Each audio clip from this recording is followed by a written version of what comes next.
Au début était le chaos. Concernant mon choix entre Dieu et le néant, il ne me reste au milieu de mes doutes que l'optimisme d'un balayeur de rue. Rien de tel qu'une toile blanche, une feuille vierge pour révéler la nudité de l'homme. Le vide, c'est le miroir. Le vide, c'est le début de l'autoportrait, l'obsession de remplir. D'abord, se remplir soi-même. Le christianisme inventa le paradis, le socialisme, l'avenir radieux, et le libéralisme, la carte de crédit comme avance sur la braderie des dernières illusions. Paradoxe de la physique traduit en philosophie. Plus nous savons, moins nous savons de quoi nous parlons. L'artiste ne peut qu'être un archéologue de l'âme. À travers l'autre, on s'admire finalement soi-même, ce qui ramène le sens de la physique à un court-circuit. Jugement synthétique égale peinture synthétique égale homme synthétique. Panique sur le marché de l'art. Un tableau blanc sur fond blanc avec la signature d'un faussaire. Bien qu'abstraite, il y a une réalité dans les sciences économiques. Elle révèle l'homme profond. Mes yeux s'ouvrent parfois devant mes tableaux comme un matin avec une femme inconnue dans mon lit. L'adultère par distraction est encore celui qui se trompe lui-même le mieux. Le fait qu'il y a génétiquement moins de différence entre l'homme et le chimpanzé qu'entre un chimpanzé et un gorille est déjà un argument en soi qui justifierait la suppression de la philosophie comme enseignement dans les écoles. Pour l'excuse de la philosophie, elle a démontré d'elle-même la parfaite inutilité de sa tâche. Elle se comporte comme une miraculée ontologique, tandis que pour les hommes, il restera toujours un voyage à Lourdes. Dans l'appréciation des œuvres d'art, il faut être prudent. Seul un fou ou un simple d'esprit irait sculpter une statue de la liberté. Un homme qui meurt la bouche ouverte n'est pas une preuve qu'il est mort de faim. Si le terme art européen est acceptable, à quelle communauté villageoise appartient-on ? L'art n'est pas l'ouvrage, et l'ouvrage n'est pas l'art, mais l'expression pratique dévoilant l'auteur, sa vérité, sa réalité. En 1933, j'avais tout juste 4 ans à Munich, et j'ai assisté aux premières loges à la prise de pouvoir d'Hitler. La prise de pouvoir d'Hitler, c'est pour moi une image permanente dans la mesure où je me méfie de la foule depuis. La foule, c'est pour moi quelque chose d'irresponsable et de menaçant. Si un maçon maçonne et qu'un tailleur taille, comment faut-il appeler l'activité de l'artiste ? Eh bien, il est artistique.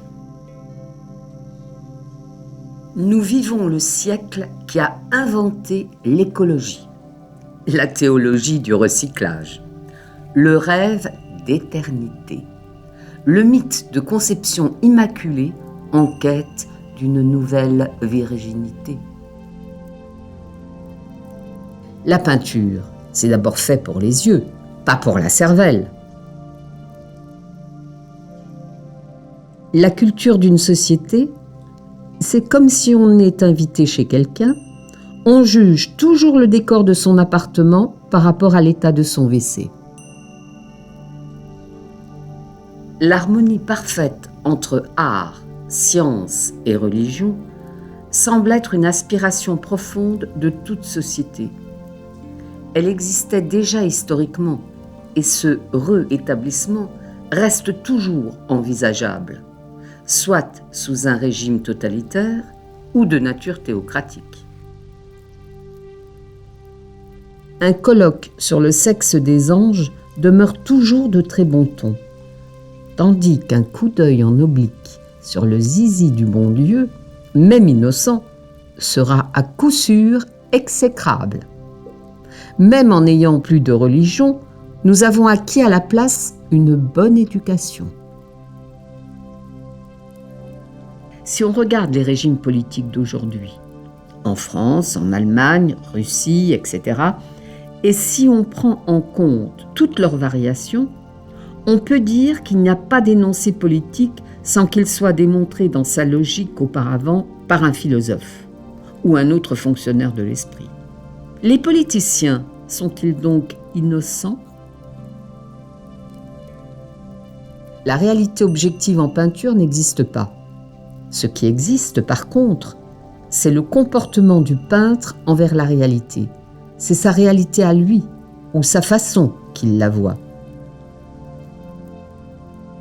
La vie ne tient qu'à un fil. À l'esprit, il faut déjà une corde. L'avant-gardisme peut être un refus du nouveau, car rien n'est philosophiquement plus déconcertant que nos certitudes, échafaudage savant pour cacher la nudité de notre savoir, somme des ignorances. L'avant-gardisme, par là, possède ce charme que, tout en étant un symptôme de stagnation, il procure le sentiment d'avancer. À se demander si le côté fumeux de son argumentation ne procède pas d'une loi de la nature et que la biologie n'est qu'un simple fonds de commerce de la philosophie, l'inverse étant aussi envisageable. La banalité, c'est mon minimalisme à moi. Une corvée céleste après la mort. Chacun fait ce qu'il voudrait. En fait, il n'y a que le désir de rester stable qui se révèle à la longue être le plus déstabilisant. Je crois que cette calamité est peut-être la seule réussite de ma vie. Tout compte fait, la femme ne serait jamais plus qu'un produit industriel défini par l'homme. La vitalité de l'art ne se mesure pas sur les chiffres d'affaires chez Lefranc, ni par le nombre de discours savants. L'art de devenir devrait être un art de comportement, une règle de conduite quotidienne. Et le rôle principal de l'art restera de réchauffer le béton. Hors de cela, point de salut. Qui sait, après tout, si nous ne vivons pas une époque bénie ? Nous avons connu les dictateurs les plus féroces pour constater à la fin que nous sommes bien arrivés au même résultat sans eux. Par simple pulsion dans le raffinement, nous cultivons la honte pour les vices haut de gamme en corrigeant les vices de forme. Secrètement, chaque révolutionnaire aspire en définitive à des pantoufles bien douillettes. L'art, c'est quoi ? Si on admet l'ignorer, on se ferme la porte d'entrée. Quand on affirme le connaître, on s'enferme à l'intérieur. La mémoire est courte, le souvenir est long. L'artiste a toujours besoin de conseils et doit être ouvert à la critique. À vrai dire, seul, il ne serait pas en mesure d'aggraver son cas. Depuis que je ne crois plus en Dieu, je le soupçonne des pires caprices, comme une maîtresse délaissée. Je renifle sa présence dans la nuit obscure, comme celle d'un cambrioleur qui rôde et qui s'introduit dans ma chambre pour me voler sans laisser de traces. Je dormirai avec un fusil dans mes yeux. La faiblesse peut être une forme d'espoir. L'inverse est difficile à vérifier. constituer un État sur les bases d'un principe religieux est déjà contre nature, car cela pose la question d'une faiblesse de l'État en tant que concept d'opinion, ou bien tout concept d'État est contre la nature de l'homme. L'État d'Israël serait-il donc anti-juif? Une idée à creuser, mais qui ramène tout au néant. Il est toujours plus facile de réfléchir sur la société et ses problèmes que sur soi-même. Avec l'invention de l'écriture, le silence est un ornement. Art, science, religion. Dans les pièges des parenthèses indécidables, nous regardons les ornements de la parole. Si l'homme voit assurément tout en noir, c'est à cause d'un excès de confiance.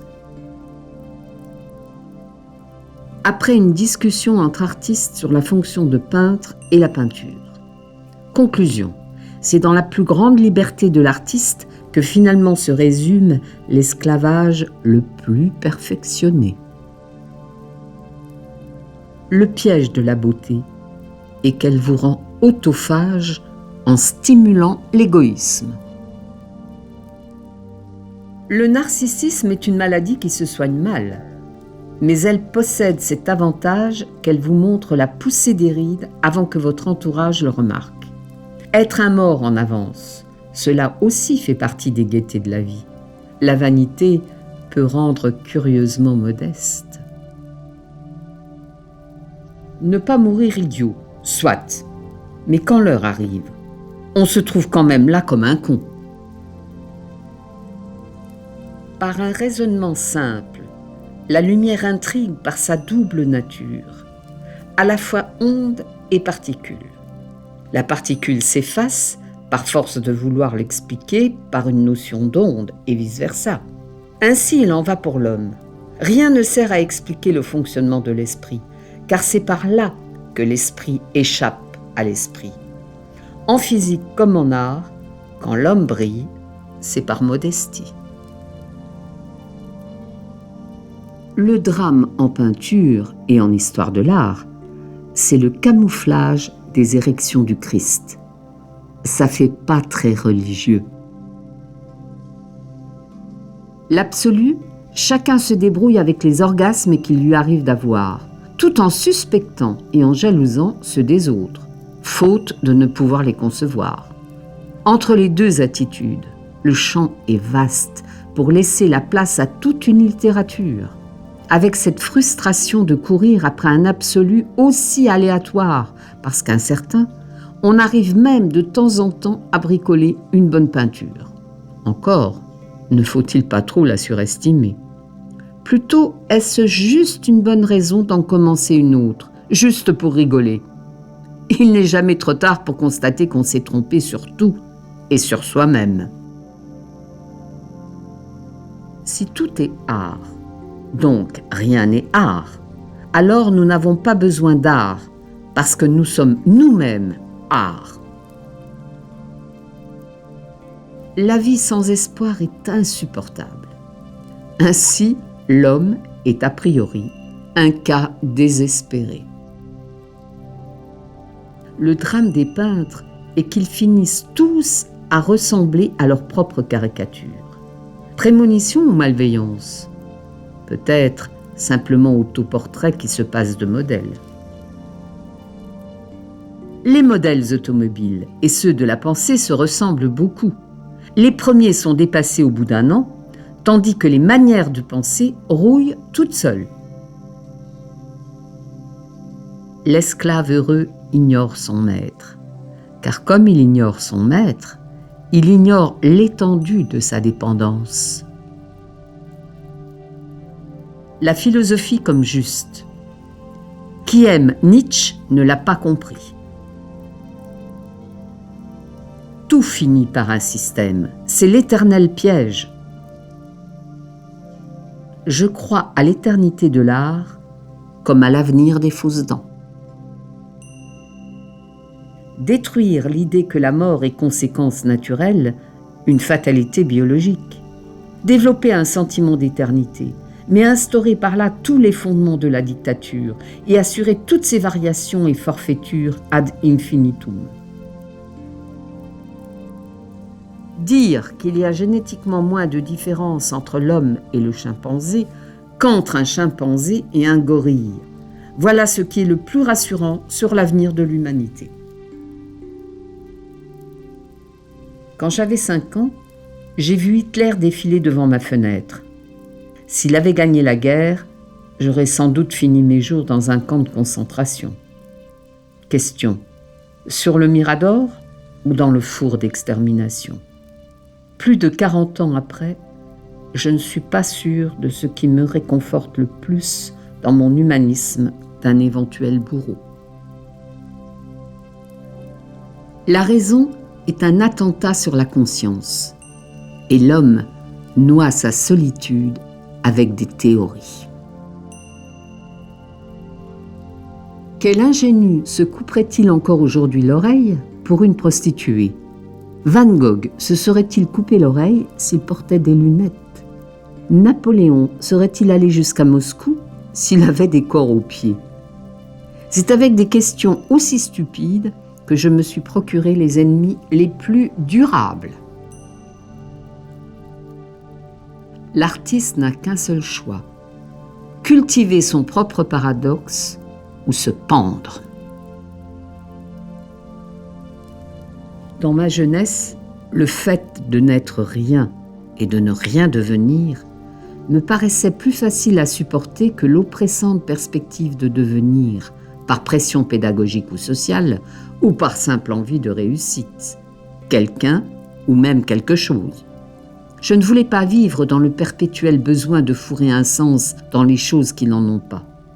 Peindre pour écarter toute pensée. Préparer le blanc d'une toile, d'un support, c'est autant de caresses sur un corps de femme. La blancheur ne supporte pas de maquillage. Les rides traversent. Elles ne sont point un ancrage, heureusement. Obsession de la philosophie naturelle pour une décision libre, une force appelée logique. L'humanité ne peut qu'avoir un sens pour ceux qui y croient. Hors de ce sentier, l'humanité n'est qu'une biomasse à fonctionnement neuronique. La grandeur et la décadence de l'Occident se résumeront probablement pour les générations futures comme une simple éjaculation dans un préservatif. Ce n'est jamais la peur de se salir les mains qui a freiné l'ardeur de nos généraux, nos philosophes ecclésiastes et nos hommes politiques, mais leur souci d'une conception immaculée. Depuis que Hegel a prophétisé la fin de l'art, le monde des arts se transforme en une société des rédacteurs des avis mortuaires et des faire-part. Le modernisme est un académisme. Le postmodernisme est un pré-académisme. L'académisme, une avant-garde. Croire, c'est savoir ce que l'on croit. Savoir, c'est croire ce que l'on sait. Science et religion ont en commun de devoir s'accrocher à des vérités probables. Le droit de l'individu de disposer de son corps et l'institut de conservation sont deux notions aussi complémentaires que contradictoires. Hyper-réalisme. La démonstration la plus pure, comme l'esprit, a tendance à se conformer à de simples apparences en tant que diktat de l'esprit neutre et observateur. Mais il ne s'observe que lui-même. La vie des hommes, la vie des artistes, c'est comme dans le livre de Job. Il faut enculer le bon Dieu. La quête du sens aboutit au non-sens.